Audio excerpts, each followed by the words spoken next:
All right, welcome back to the channel. If you like the content, be sure and comment, like, share. If you don't like the content, you can dislike it, comment below, and you can share it too. Anyway, I want to talk about today the personification of evil.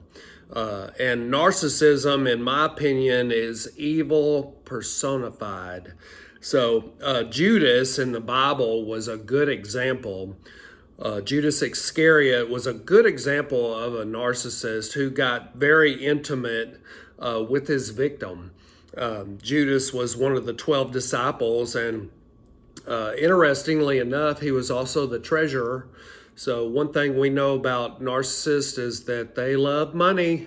It's all about money and materialism and amassing wealth and getting more and more money and trying to make it look like they're living La Vida Loca on social media or buying expensive things or oh man. Anyway, let's I want to talk about like four different things, four different cases of evil personified, or the personification of evil, because one of the hardest things in narcissistic abuse recovery to convey people that have not been in the narcissistic abusive cycle. They've never been in a relationship with a covert narcissist. And it's really hard for them to wrap their mind around the fact that these empty meat suits exist in our world. And this is a fallen world, so the devil is alive and well. And when people are given over to a reprobate mind, they do become what I call evil personified. Now, the abuse that happens is probably, it's hard to pinpoint. It's really hard to explain to somebody who hasn't been through it. And people oftentimes, will tell me things like, man, you need to quit talking about it. It makes them uncomfortable. They will tell me that, I don't need to keep track. I've been no contact for 132 days now. They'll tell me that I don't need to count the days, but I'm a numbers guy. So I've been sober from alcohol for over 8,400 days. So I still go to meetings where I still talk about what drinking alcohol and sharing my experience, strength, and hope with other people. So with this narcissistic abuse recovery, I'm not going to quit counting the days either, because I'm a survivor, and having lived through narcissistic abuse is something that a lot of people never get out of. In fact, it does cost some people their lives. And that's how serious this is. And this is why I created the channel, Narc Slayers, to help you recover from covert narcissistic abuse, and to namaste, to let you know that I see you and that you're not alone. And there is a worldwide community of people who have been abused by narcissistic personality styles. Now, I'm going to tell a couple of stories. Number one, the mother of my children, she was put on a list of child abusers for a whole year, and she beat my children black and blue on their butts. And I reported her to the abuse hotline. She had to go to some parenting classes. Anyway, I divorced her, and she remarried this guy who had 3 biological children of his own. And slowly, she talked him in to letting her adopt these children, these 3 biological girls. And he acquiesced because he's an empath, and the narcissist always targets an empath because of what they can provide for them. So this man allowed my second wife to adopt his three children, and as soon as she adopted them, it was legally their mother, she began to divorce him. And she had him paying child support on his own three biological children.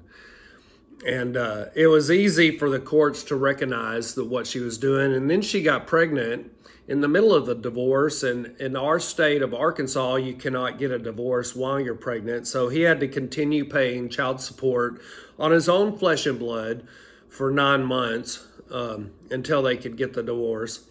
Well, anyway, I was telling this story to another narcissist, and this narcissist said, "Wow, that guy was stupid." No, he wasn't stupid.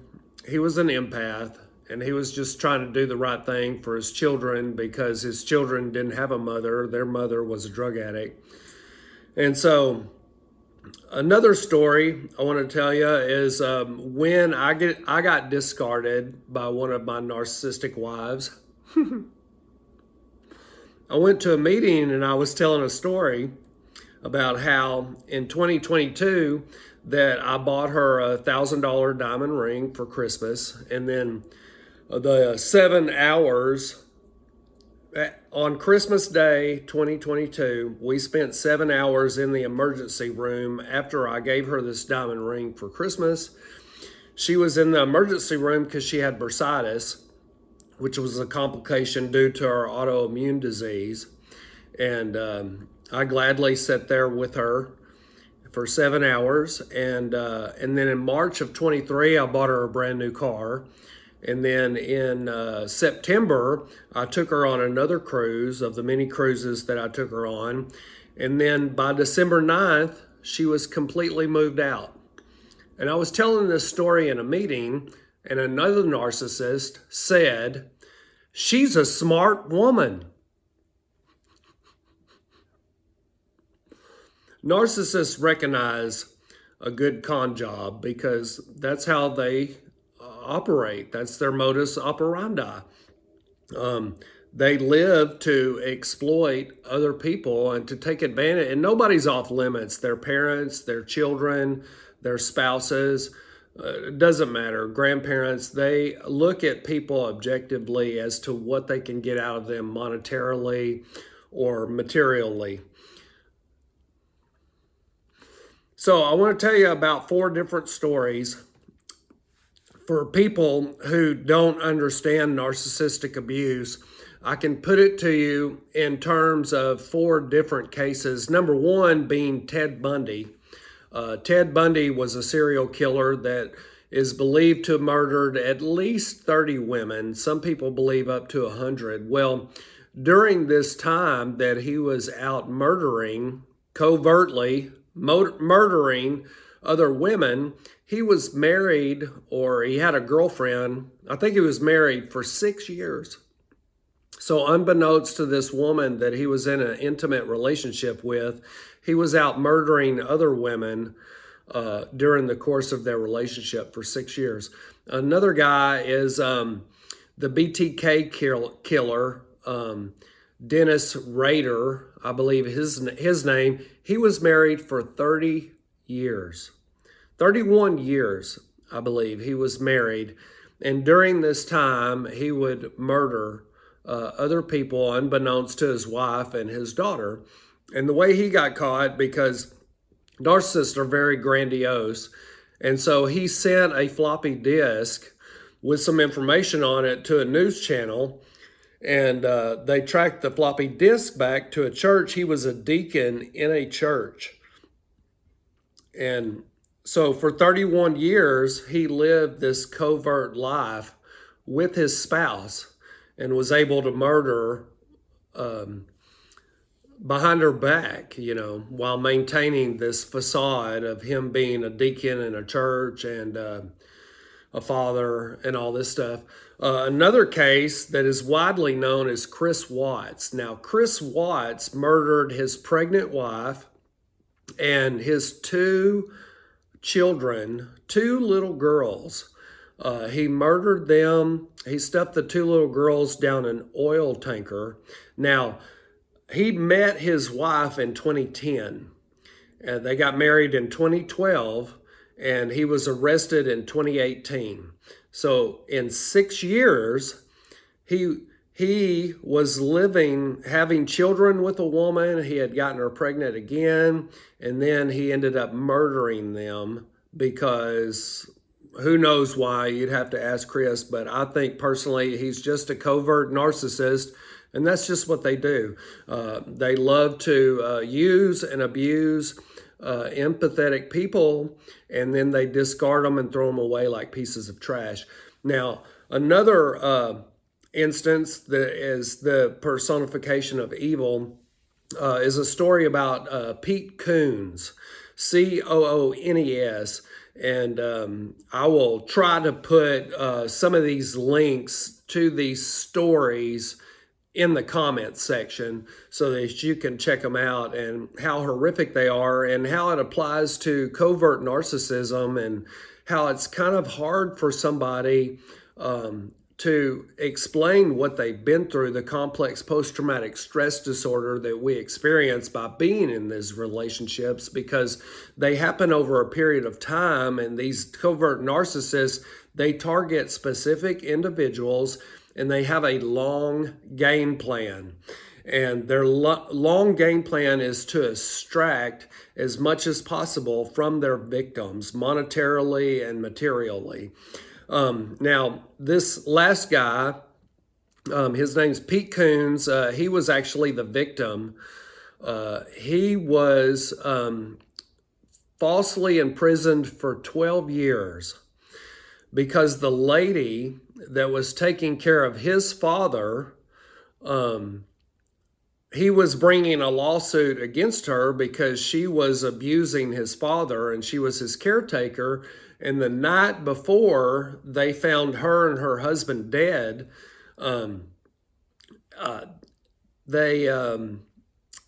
she made a phone call to her mother stating that I think Pete Coons is coming over here, and if anything happens to me, it's Pete Coons.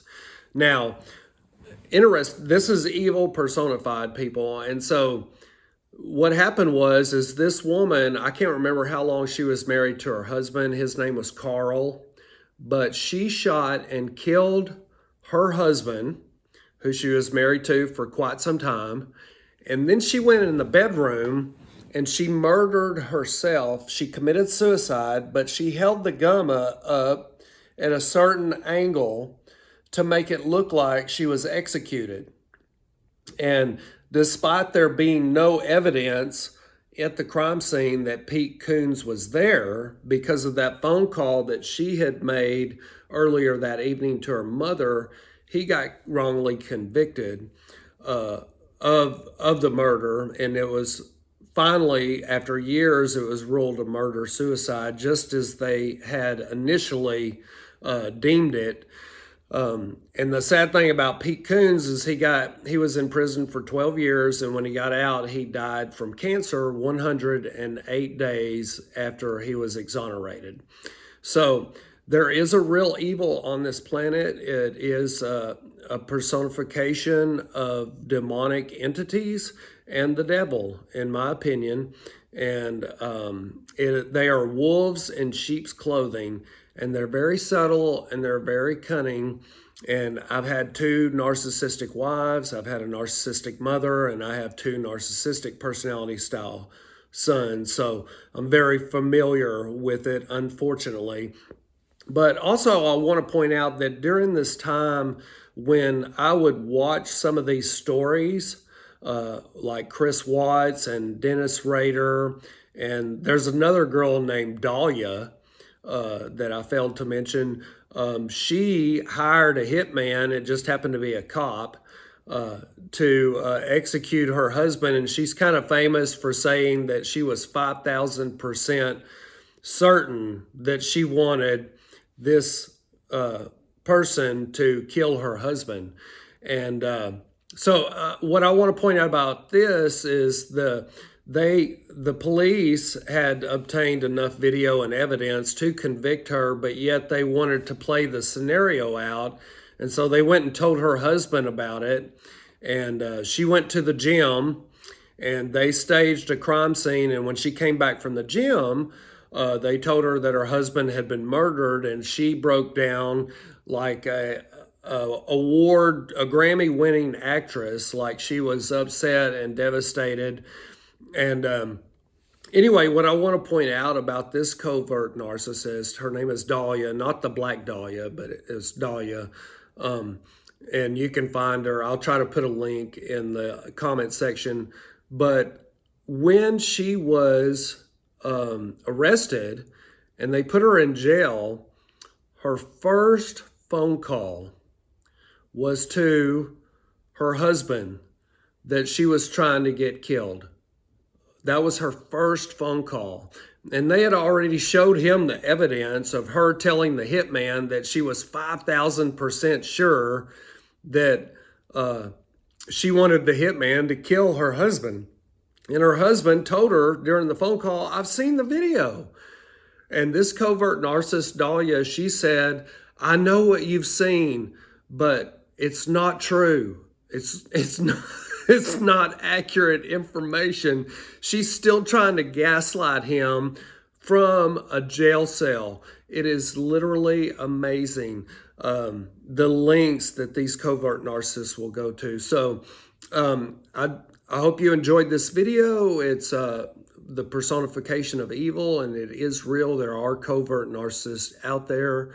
And to everybody who's on the healing journey, I want you to know that you're not alone, and I do see you, and I am with you. If you please comment below if you'd like a one-on-one session. My email is in the About section of my Narc Slayer channel. So I hope you enjoyed the video, and I'll talk to you soon.